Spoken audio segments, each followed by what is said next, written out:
எல்லார் வீட்லேயும் ஆயுத பூஜை சரஸ்வதி பூஜை நல்லபடியாக கொண்டாடிருப்பீங்கன்னு நினைக்கிறேன். நம்மளும் சூப்பராக கொண்டாடினோம். நம்ம வீரபாண்டியில் இருக்கோம் இல்லையா, ஸோ அதனால் அம்மா அப்பா கடையும் இங்கே இருக்கனால அங்கேயும் பூஜை நடந்துச்சு. ஸோ இது ரொம்ப ஸ்பெஷலாக இருந்துச்சு இந்த தடவை எனக்கு இந்த பூஜை. இல்லைன்னா நான் வீட்டில் தனியாக அங்கே செலிப்ரேட் பண்ணியிருப்பேன் சென்னையில். பட் இங்கே எல்லாரோடையும் செலிப்ரேட் பண்ணது எனக்கு ரொம்ப ஹாப்பியாக இருந்துச்சு. ஈவினிங் போல் ரெடி ஆகிட்டு வாசலில் கோலம்லாம் போட்டாச்சு, கலர் கோலம் போட்டுட்டு அதுக்கப்புறம் வீட்டில் விளக்கேற்றிட்டு அப்புறம் தான் சுவாமிலாம் கும்பிட்டுட்டு இருந்தோம்.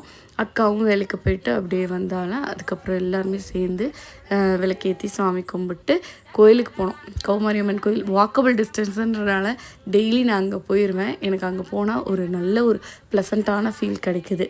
ஸோ ரெகுலராக டெய்லி நமக்கு அம்மன் தரிசனம் கிடச்சிட்டே இருந்தது. இன்றைக்கி ஒரு ஸ்பெஷல் நடந்தது, நான் வீடியோவில் காட்டுறேன் எண்டில்.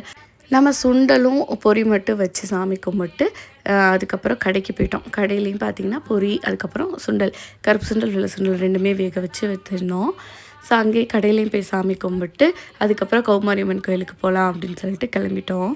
எப்போவுமே நம்ம வீட்டில் தவறாமல் பண்ணுறது அம்மா அப்பாட்ட ஆசீர்வாதம் வாங்குறது, பெரியவங்கள்ட்ட எப்போவுமே ஆசீர்வாதம் வாங்குறது.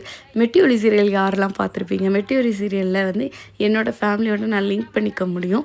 ஏன்னா இந்த ஒரு விஷயம் பண்ண போகிறதா இருந்தாலும் அவங்க அப்பா சாமிக்கிட்ட இருந்து விபூதி எடுத்து வச்சு விடுறது, அதே மாதிரி எல்லாரோட ஃபேமிலிலையும் அதை ஃபாலோ பண்ணுற மாதிரி இருக்கும். ஸோ அதெல்லாம் பார்க்கும்போது எனக்கு எங்கள் ஃபேமிலியோட ரிலேட் ஆகும். இதுதான் எங்கள் கடை, எம்ஆர் அம்மன் ஸ்டோர். அம்மா அப்பா இங்கே தான் ஸ்டோர் வச்சுருக்காங்க. கோயிலுக்கு முன்னாடியே இருக்கும். இங்கே ஆட்டோ எல்லாத்துக்குமே பூஜை நடந்துச்சு. வெஹிக்கல்ஸ் எல்லாமே நிப்பாட்டி அழகாக இங்கே பூஜை பண்ணிகிட்டு இருந்தாங்க. இன்றைக்கி சரஸ்வதி, அழகாக சரஸ்வதி அலங்காரம் பண்ணியிருந்தாங்க அம்மனை. இன்றைக்கி ஸ்பெஷல்னு சொன்னேன்ல, வேறு ஒன்றும் இல்லை, அம்மனுக்கு வச்சுருவாங்க நெய்வேத்தியம். அந்த நெய்வேத்தியம் எங்களுக்கு கிடச்சிது. அம்மனுக்கு நெய்வேத்தியம் படைப்பாங்க சின்னதாக ஒரு பவுலில், அந்த பவுல்லேருந்து எடுத்து கொடுக்கும்போது நாங்கள் கரெக்டாக அங்கே போயிருந்தோமா. ஸோ எங்களுக்கு கொடுத்தாங்க. அது செம்ம பிளஸ்டாக ஒரு ஃபீல் ஆச்சு. அம்மன் கையாலேருந்து நமக்கு கிடைச்ச மாதிரி இருந்துச்சு. செம்ம பிளஸ்டான டேவாக இருந்துச்சு. எல்லாருக்கும் எப்படி இருந்தது கமெண்ட் செக்ஷனில் ஷேர் பண்ணிக்கோங்க. இன்னொரு வீடியோவில் பார்க்கலாம். பாய்.